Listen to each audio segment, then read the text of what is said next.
Entonces vamos a leer en el 24, Jeremías.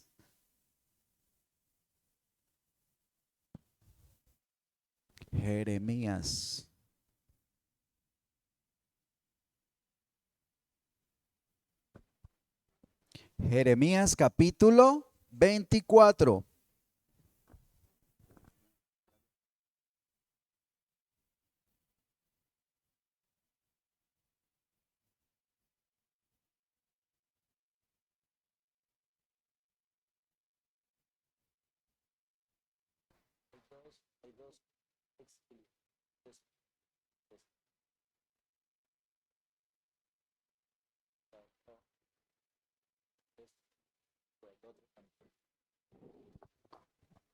Gloria a Dios. Listo, lo tenemos allí. Jeremías capítulo 24.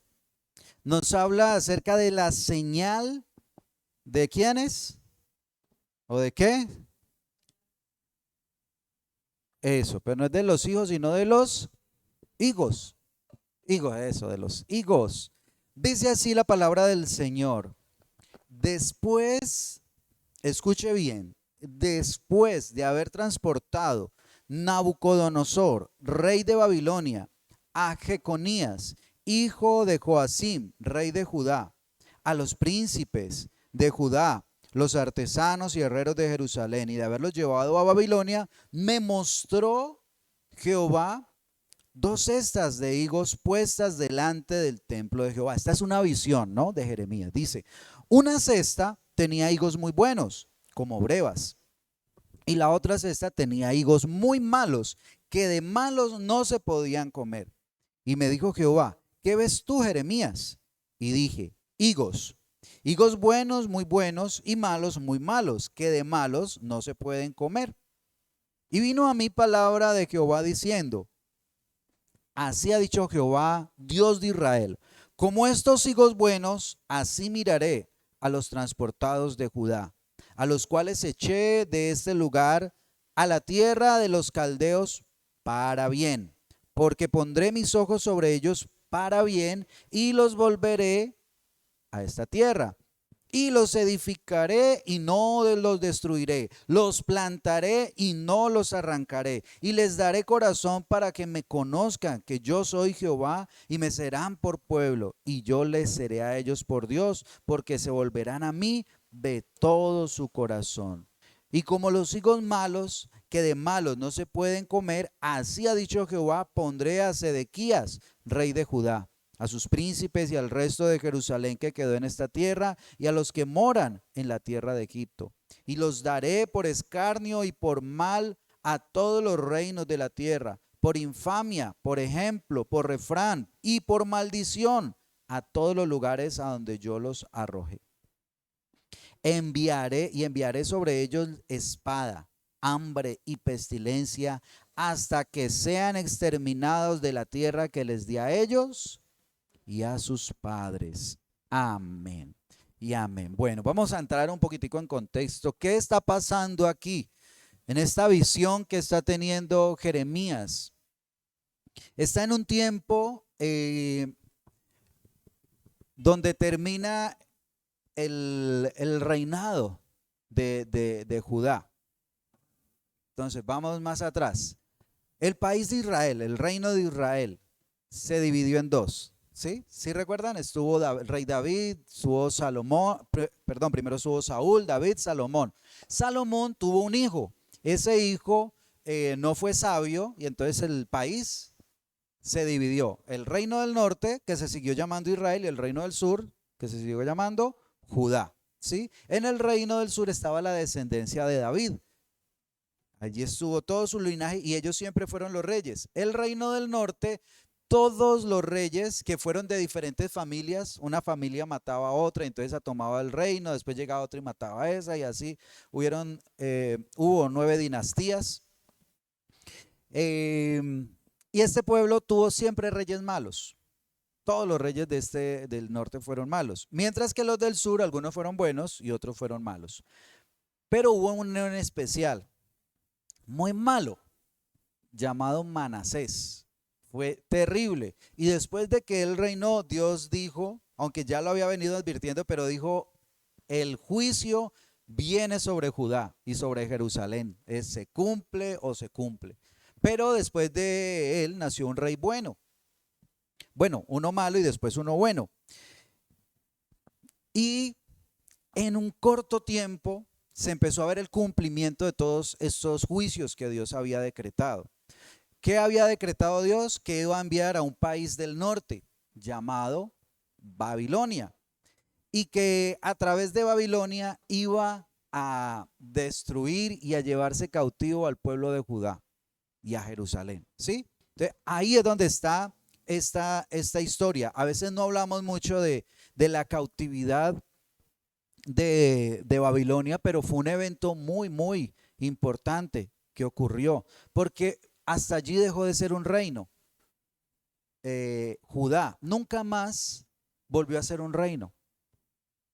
¿Por qué? Porque siempre estuvo sometido a otras naciones. En ese primer momento que fue con Babilonia. Después de Babilonia vinieron otros países, los persas, después vino Grecia, después vino Roma, que es cuando aparece el Señor Jesucristo. Y ya hasta este tiempo, cuando ya el pueblo de Israel ha vuelto otra vez a su tierra. Entonces, por eso fue un evento muy, muy importante. Ahora, Jeremías. Jeremías fue un profeta que estuvo por muchísimo tiempo, por más de 50 años profetizando. A él le tocó ver el avivamiento del pueblo. ¿Cómo así? Josías, un rey bueno, empezó a hacer reformas y el pueblo empezó a levantarse espiritualmente. Pero había quedado como esa idolatría, como el pecado allí. Entonces apenas muere Josías, el pueblo se desenfrena y los hijos de Josías no fueron, ninguno fue bueno. Entonces a Jeremías le tocó ver esto, le tocó ver cuando llega Josías y empieza a levantar la espiritualidad del pueblo. Y le toca ver cuando llegan los otros reyes que se desvían completamente de el camino.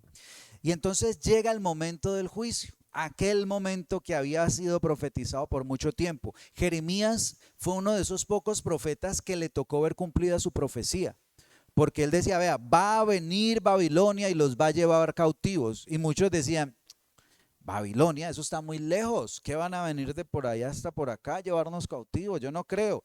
Y así pasaban cuando lo veían acercándose, aún decían, no, eso no nos va a pasar nada, Dios nos va a guardar, decían ellos, Dios nos va a guardar.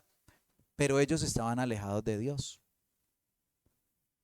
Entonces ocurre esto que está narrando aquí la palabra de Dios en Jeremías capítulo 24, la visión de los higos.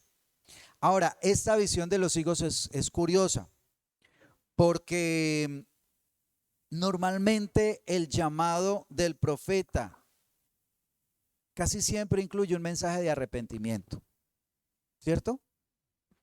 ¿Sí han notado que casi siempre el profeta llama al pueblo a que se arrepientan? Aquí en este capítulo no hay un llamado al arrepentimiento. ¿Sabe por qué?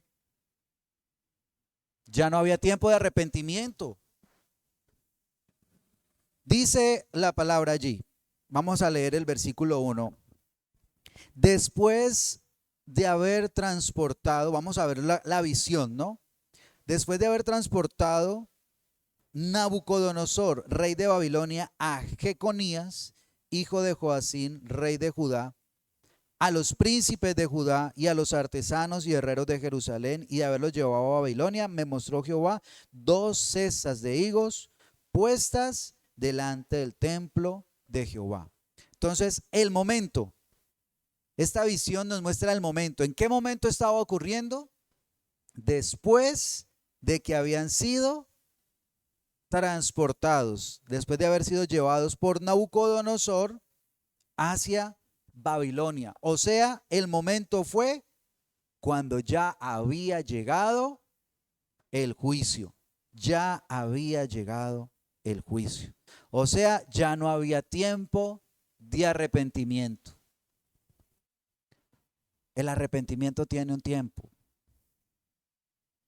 Pero hay un momento en el que se acaba el tiempo del arrepentimiento. Ya no hay tiempo de arrepentimiento, ya solamente quedan las consecuencias de los actos. Ahora, ¿ustedes creen que Jeremías sí los llamó al arrepentimiento a este pueblo antes de que sucediera esto? Mire, en Jeremías capítulo 4, el versículo 1 dice: si te volvieres, oh Israel, dice Jehová, vuélvete a mí.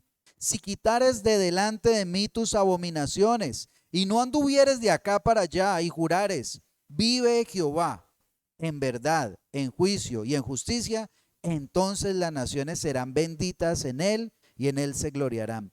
Porque así dice Jehová a todo varón de Judá y de Jerusalén: harad campo para vosotros y no sembréis entre espinos. Circuncidaos a Jehová y quitad el prepucio de vuestro corazón, varones de Judá y moradores de Jerusalén. No sea que mi ira salga como fuego y se encienda y no haya quien la pague por la maldad de vuestras obras. Y en el versículo 14 dice: lava tu corazón de maldad, oh Jerusalén, para que seas salva.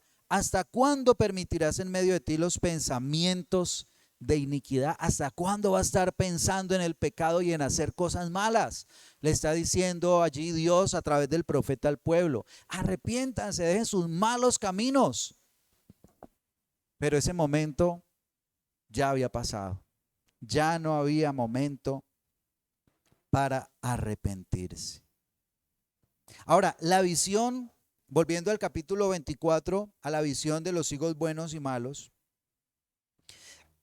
algo especial es que dice, bueno, que fue llevado Jeconías. Jeconías es otro nombre para Joaquín. Era el otro nombre. Usted lo puede encontrar en otras partes de la Biblia con el nombre de Joaquín. Entonces, a este Joaquín, rey de Judá, dice que fue llevado con los príncipes, los artesanos, los herreros, o sea, con gente importante del pueblo. Pero dice más adelante en el versículo 1: me mostró Jehová 2 cestas de higos puestas delante de ¿qué? Del templo. 2 cestas de higos. A ver, tenemos ahí una imagen de las 2 cestas de higos. ¿Sí conocen ustedes los higos? ¿Sí? Yo propiamente no los conozco, pero sí conozco algo que viene de la misma planta, de los higos, que son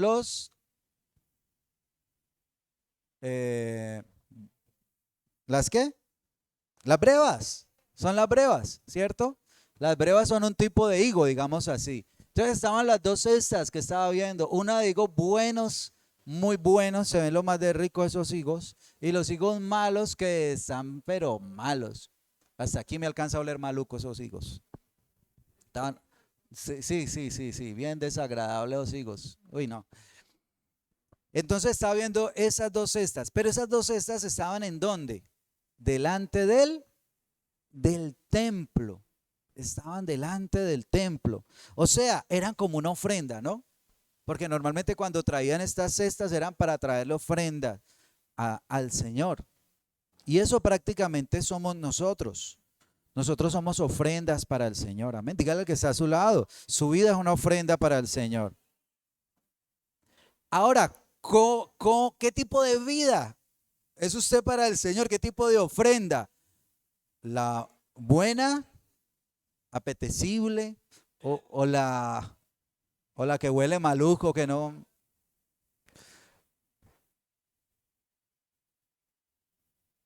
Porque imagina qué iban a hacer con esos higos malos.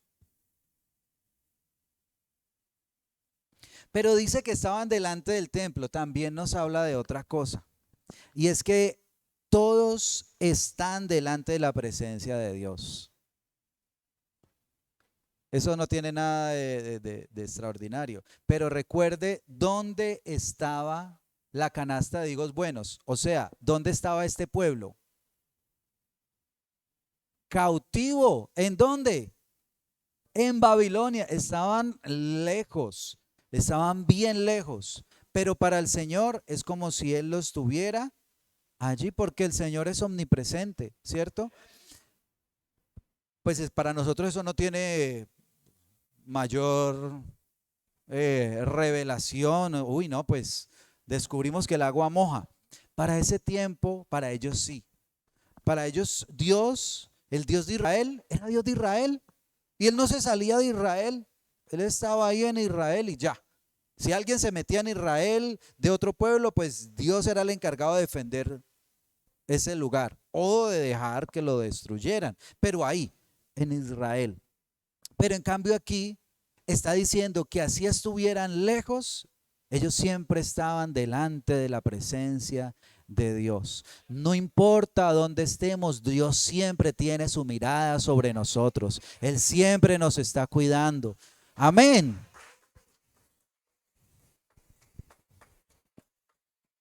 Eso es un mensaje de mucha esperanza. Uno saber que lo están llevando cautivo, que lo están llevando preso, y uno decir, bueno, y ahorita, como dijo ¿no? ¿Quién podrá defendernos?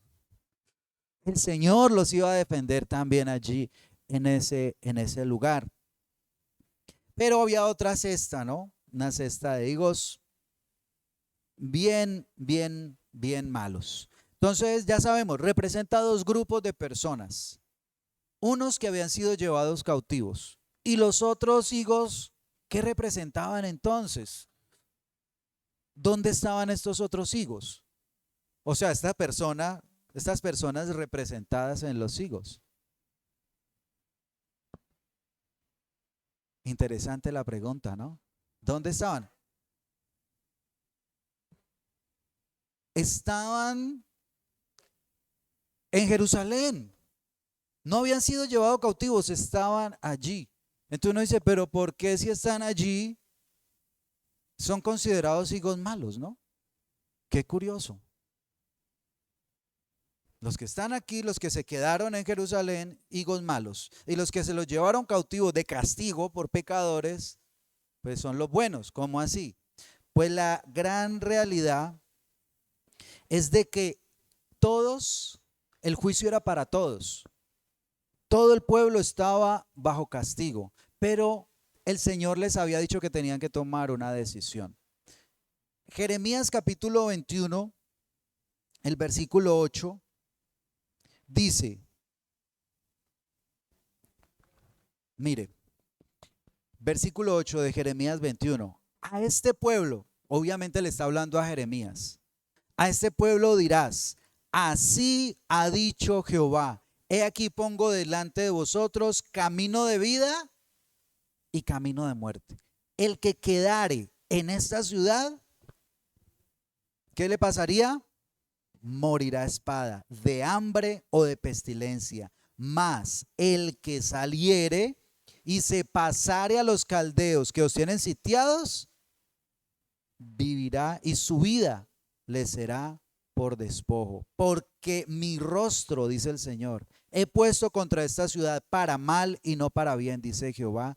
En mano del rey de Babilonia será entregada y la quemará al fuego. Mire, el Señor les había dicho, yo les voy a mandar al rey de Babilonia, Nabucodonosor. Ustedes tienen que escoger si se rinden y se entregan y que él verá qué hace con ustedes. Porque cuando se toma una ciudad tampoco es para tratarlos bien. A muchos iba a matar.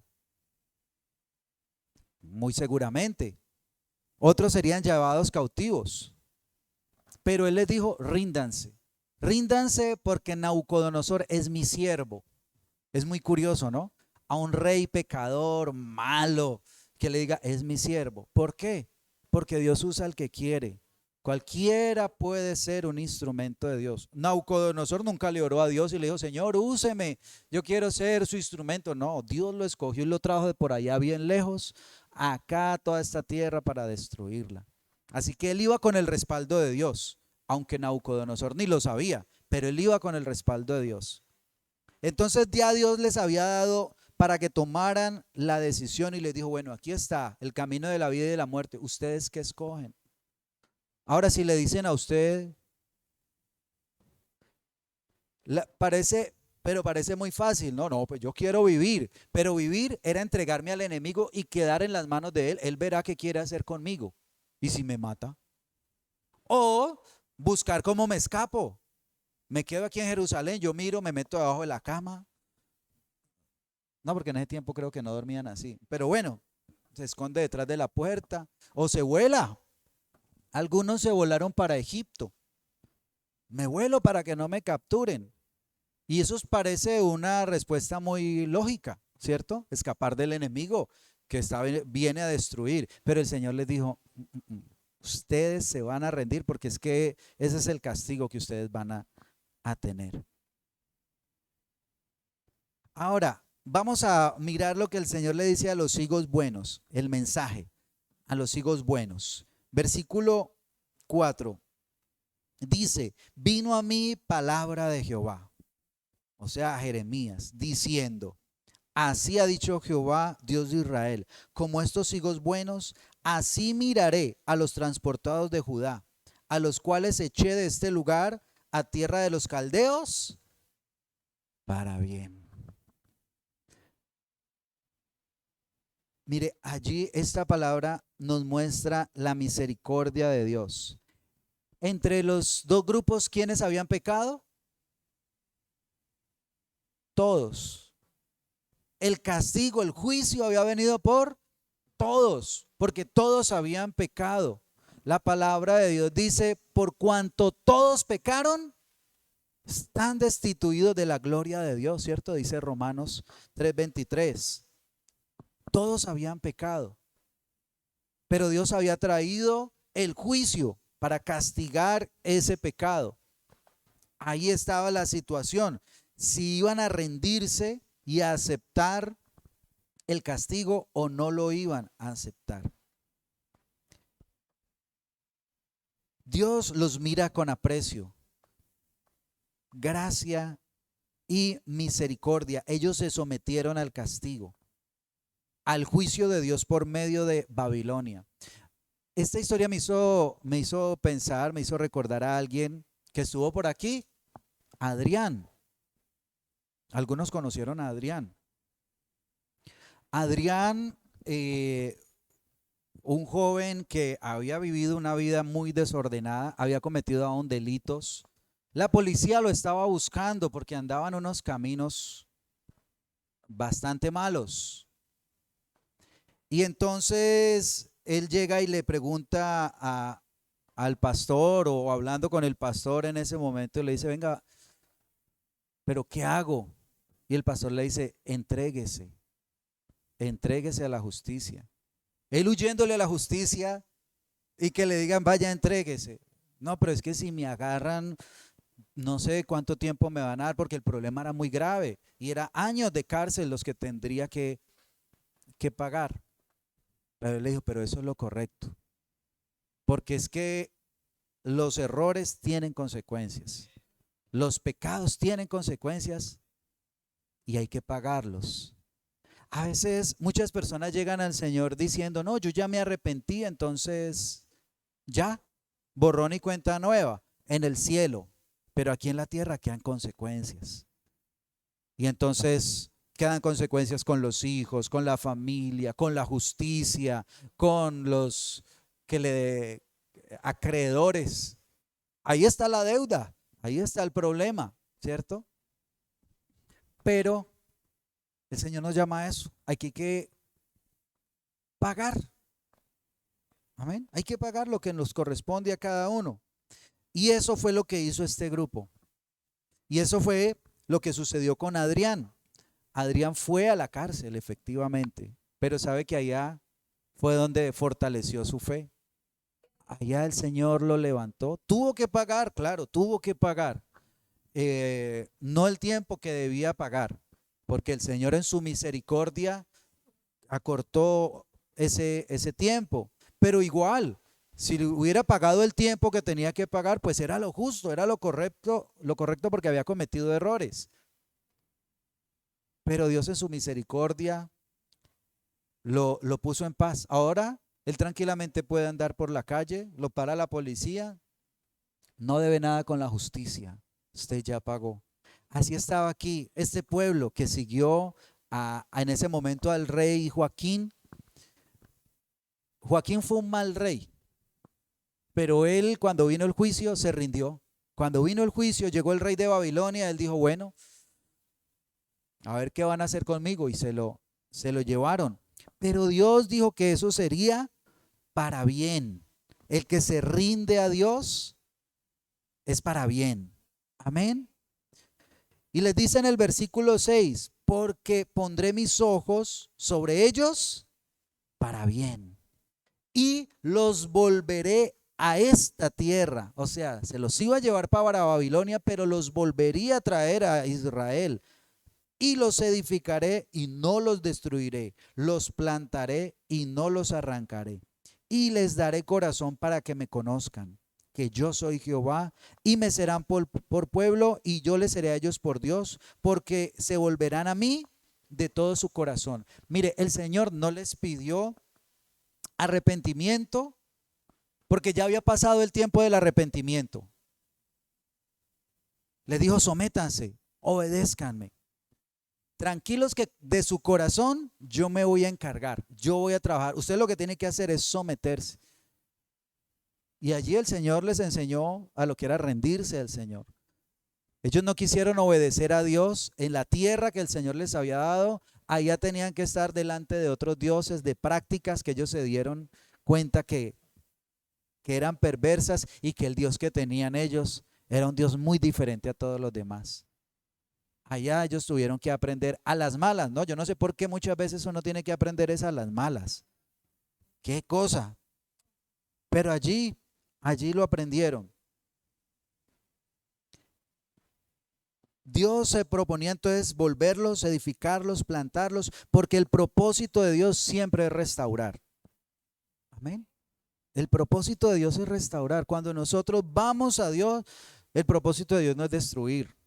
No, el propósito de Dios es restaurar. A veces tiene que tratar con su pueblo y tiene que tratar duro.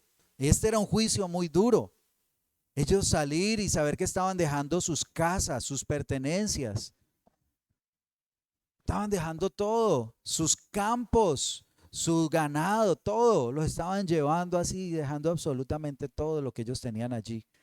Estaban dejando el templo, que para ellos era un lugar tan importante y que es un lugar tan importante, o era en aquel momento, donde ellos podían estar en la presencia de Dios, donde ellos sabían que podían ir a orar, tenían que despedirse ahora de ese lugar.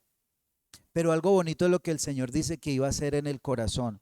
Y eso que Él les dijo de que en el versículo 7, les daré corazón para que me conozcan, que yo soy Jehová, y me serán por pueblo, y yo les seré a ellos por Dios, porque se volverán a mí de todo su corazón. Es lo que más adelante Él menciona como el nuevo pacto.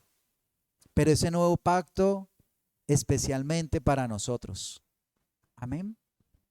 Capítulo 31 dice en el versículo 31, he aquí vienen días, dice Jehová, en los cuales haré nuevo pacto con la casa de Israel y con la casa de Judá.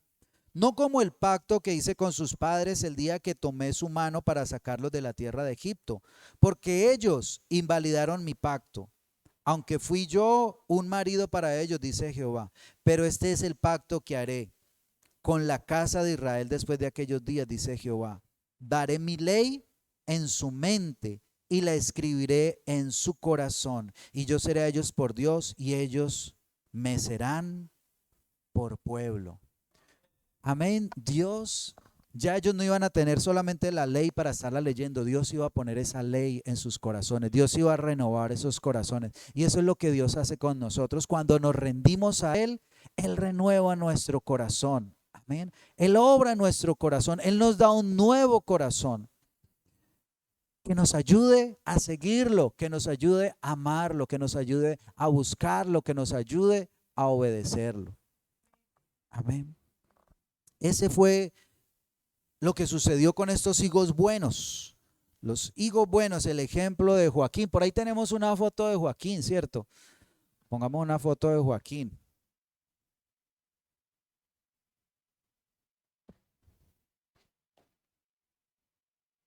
Cada rey tenía su sello. Este dice, pues, los que ilustran que era Joaquín. Y está como él salió del pueblo, cómo salió de Israel con 10,000 personas fueron sacadas en ese momento de Israel. 10,000 personas. Ahora viene el otro ejemplo, el mensaje a los higos malos, el ejemplo de Sedequías, el rey que quedó reemplazando a Joaquín. Este hacía parte de ese grupo o era el que encabezaba a los higos malos. Versículo 8 dice, mensaje a los higos malos. Y como los higos malos que de malos no se pueden comer, así ha dicho Jehová, pondré a Sedequías, rey de Judá, a sus príncipes y al resto de Jerusalén que quedó en esta tierra, y a los que moran en la tierra de Egipto. Y los daré por escarnio, por mal a todos los reinos de la tierra, por infamia, por ejemplo, por refrán, por maldición, a todos los lugares a donde yo los arroje. Y enviaré sobre ellos espada, hambre, pestilencia, hasta que sean exterminados de la tierra que les di a ellos y a sus padres. Mire, ellos iban a quedar allí, pero el Señor los rechazaba, porque es que Dios no está obligado a recibir a todo mundo. A veces hay personas que creen que Dios está obligado a recibir a todos. Mire, Sedequías, en la historia, si usted lee Jeremías, lo va a encontrar más adelante. Él iba donde el profeta, hombre, y Sedequías no era tan malo, no era tan malo. Él tenía sus cosas buenas, ¿no? Porque por lo menos buscaba al profeta y le decía, venga profeta, ¿y qué dice el Señor? ¿Qué será lo que dice? Y entonces Jeremías decía, pero yo para qué le digo si usted no me hace caso. No, dígame que yo le voy a hacer caso. Bueno, el Señor le dice, déjese llevar, ríndase al rey. Y él, no, pues ¿cómo se le ocurre que yo voy a hacer eso? No, yo le tengo miedo al resto porque el resto del pueblo dice que eso no lo podemos hacer. Por eso Jeremías también era enemigo del pueblo, ¿no? Porque le andaban diciendo, usted anda desanimando a todo mundo. ¿Cómo que viene una guerra y usted dice que nos rindamos? No, usted está vendido al enemigo. Se hizo famoso Jeremías.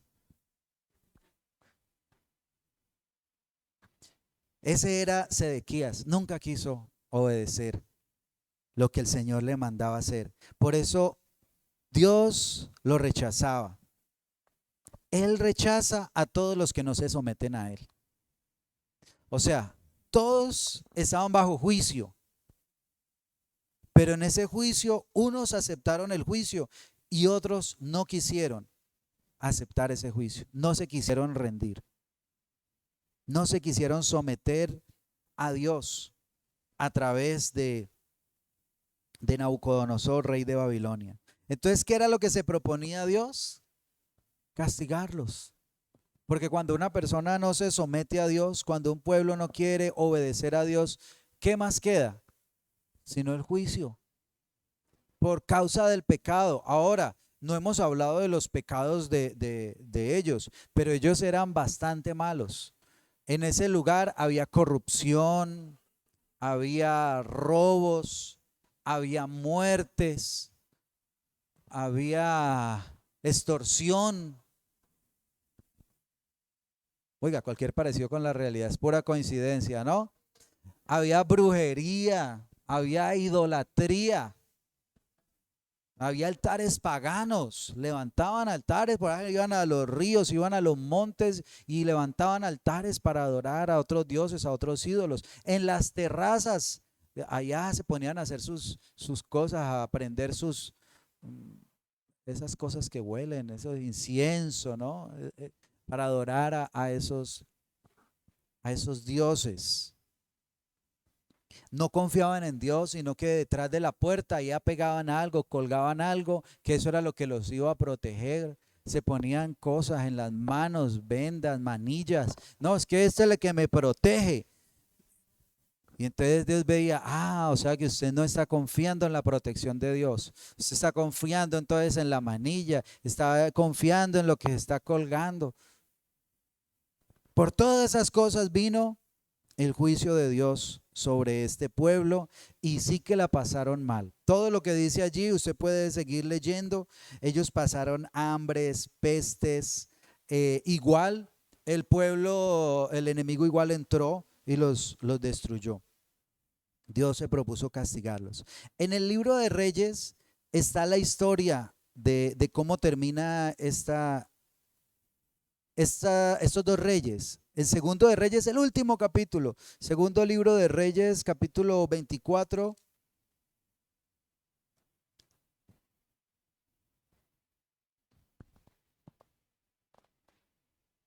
25, perdón, que es el último capítulo, ¿sí? Capítulo 25.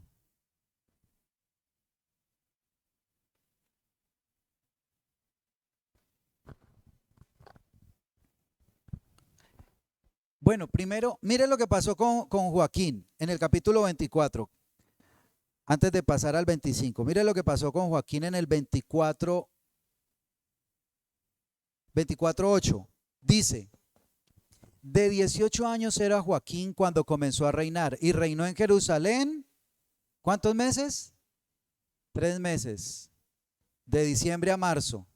El nombre de su madre fue Nehusta, hija de Eliatán de Jerusalén. Hizo lo malo ante los ojos de Jehová, conforme a todas las cosas que había hecho su padre.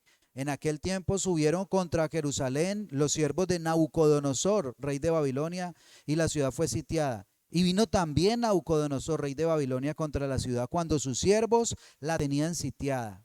Entonces, ¿qué pasó? Salió, mire, a él no lo apresaron, él se rindió. Salió Joaquín, rey de Judá, al rey de Babilonia, él y su madre y sus siervos y sus príncipes y sus oficiales, y los prendió el rey de Babilonia en el 8º año de su reinado, y sacó de allí todos los tesoros de la casa de Jehová y los tesoros de la casa real, y rompió en pedazos todos los utensilios de oro que había hecho Salomón, rey de Israel, en la casa de Jehová, como Jehová lo había dicho. Ahora mire lo que hizo Sedequías, el higo malo. En el capítulo 25, versículo 1 al 7 dice, aconteció a los 9 años de su reinado, en el mes décimo, a los 10 días del mes, que Nabucodonosor, rey de Babilonia, vino con todo su ejército contra Jerusalén y la sitió, y levantó torres contra ella alrededor, y estuvo la ciudad sitiada hasta el año 11 del rey Sedequías. A los 9 días del cuarto mes prevaleció el hambre en la ciudad, hasta que no hubo pan para el pueblo de la tierra. Abierta ya una brecha en el muro de la ciudad, huyeron de noche todos los hombres de guerra por el camino de la puerta que estaba entre los dos muros, junto a los huertos del rey, estando los caldeos alrededor de la ciudad, y el rey se fue por el camino de Arabá. Y el ejército de los caldeos siguió al rey y lo apresó en las llanuras de Jericó, habiendo sido dispersado todo su ejército. Preso pues el rey, le trajeron al rey de Babilonia en Ribla y pronunciaron contra él sentencia. Degollaron a sus hijos, a los hijos de Sedequías, en presencia suya, y a Sedequías le sacaron los ojos, y atado con cadenas, lo llevaron a Babilonia. Eso pasó por no haberse querido rendir. Igual terminó preso, igual terminó en Babilonia, pero sin hijos, ciego.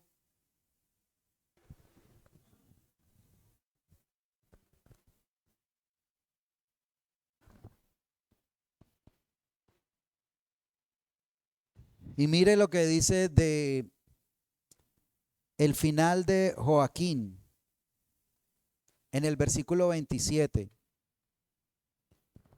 Joaquín, recuerde que no fue un rey bueno.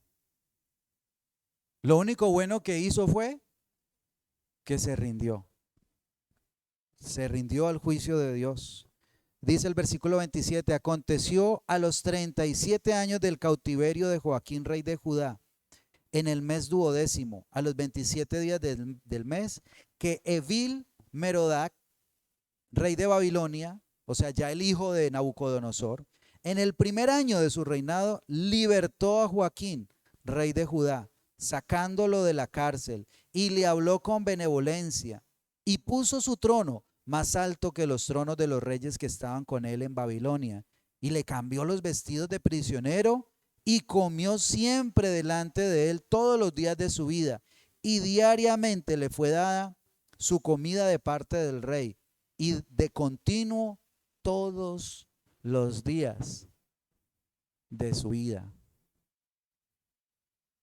Yo creo que es mejor uno rendirse al Señor. Amén. El Señor siempre tiene promesa, siempre tiene bendición. Son mejores los planes de Dios. A veces los de uno parecen mejor, ¿no? Huyamos de esto, pero a veces el Señor le dice, no, no huya, ríndase, entréguese, obedézcame. Entonces, mire, aquí vemos la misericordia de Dios. Los dos grupos habían pecado. Todos dos eran pecadores y todos dos merecían el castigo, así como nosotros merecemos el castigo. Pero la diferencia entre uno y el otro fue que uno se rindió ante Dios, le hizo caso a lo que Dios le había pedido. Otra cosa que nos enseña esta palabra es que el tiempo del arrepentimiento también se acaba. El arrepentimiento no es hasta cuando uno quiera. Hay momentos en que ya el Señor dice, hasta aquí, se acabó el tiempo. Y eso vemos que se cumplió. Dice la palabra del Señor, no sea que haya algún fornicario o profano como Esaú, que por una sola comida vendió su primogenitura, porque sabes que aún después, deseando heredar la bendición, fue desechado y no hubo oportunidad para el arrepentimiento, aunque la procuró con lágrimas. Esaú quiso arrepentirse, otro ejemplo, que no hubo arrepentimiento. Eso está en Hebreos 12, 16 y 17. Y otra cosa que nos habla también la palabra es que lo único que cambia nuestro destino es someternos a Dios, creerle y obedecerlo. Amén. Dice la palabra que de tal manera amó Dios al mundo que dio a su Hijo unigénito para que todo aquel que en él cree no se pierda más, tenga vida eterna. Los que le creen al Señor. Y también dice el Señor que si lo amamos, guardemos sus mandamientos, que nos rindamos a Él. Todas las decisiones de nuestra vida tienen consecuencias. Amén. ¿Y cuáles son las consecuencias que usted espera? ¿O cuáles son las que usted quiere para su vida? Tiene dos caminos: el de rendirse ante Dios o el de no rendirse. Quiero invitarlo para que esté de pie, vamos a orar.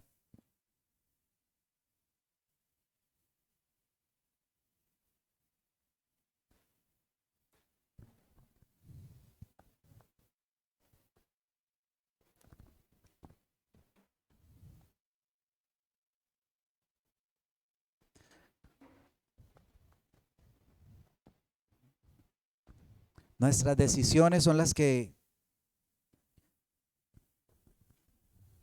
nos van llevando, las que nos llevan a un destino, las que llevan a unas consecuencias. Hoy estamos aquí y hoy usted está en la condición que está por unas decisiones que usted tomó en el pasado. Pero hasta el día de hoy, todavía hay decisiones que nosotros podemos tomar. Amén. Padre Celestial, gracias por tu palabra, Señor. Gracias por tu palabra. Así nos ves tú, Señor, como unos higos. Así nos ves tú, Señor, como un fruto. Padre, pero dependiendo de nuestras decisiones,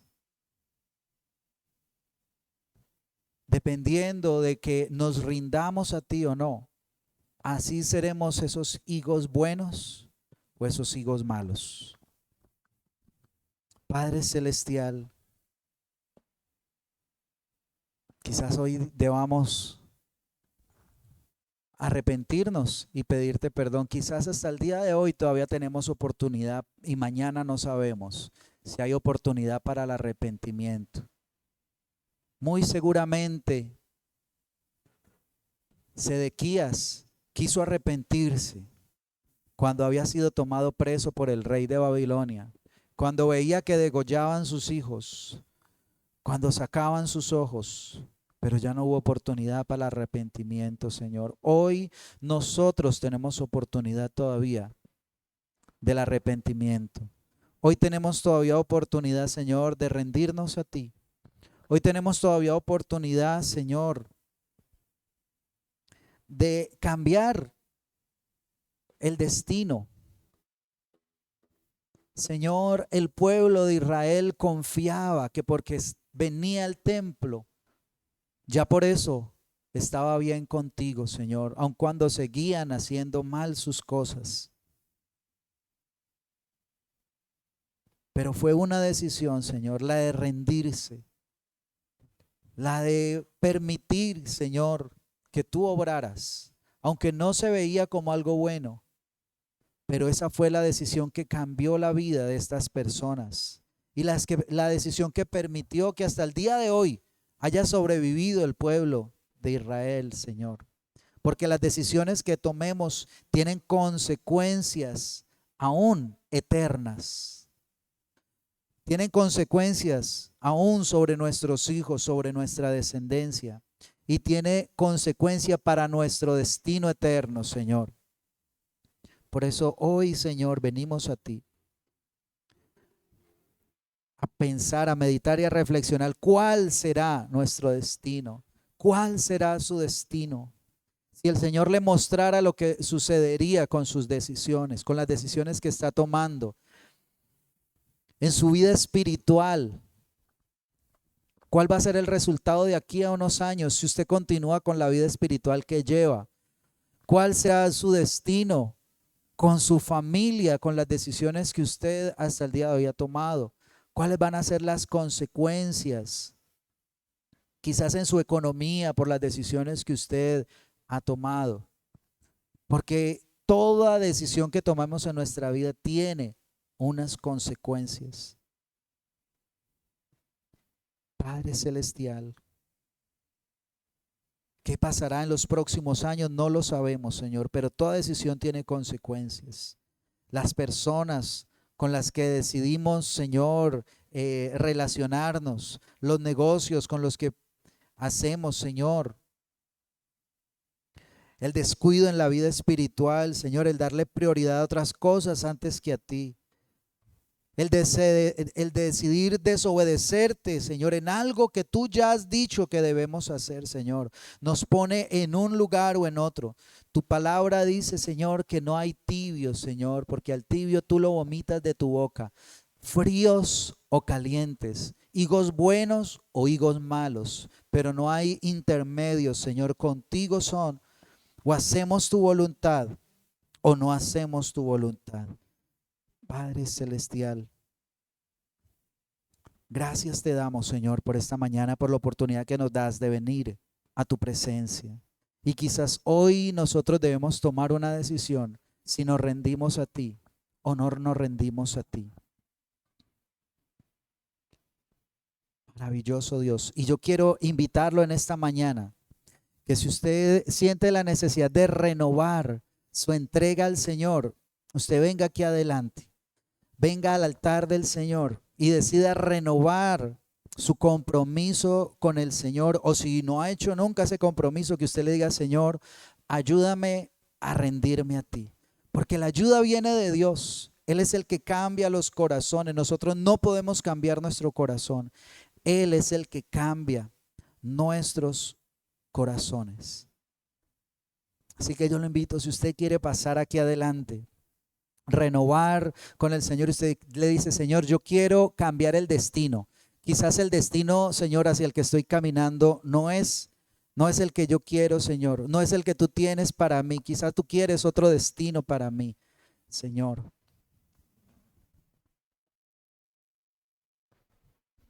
Padre amado, gracias por tu pueblo, Señor. Gracias por tus hijos que vienen a tu altar, Señor.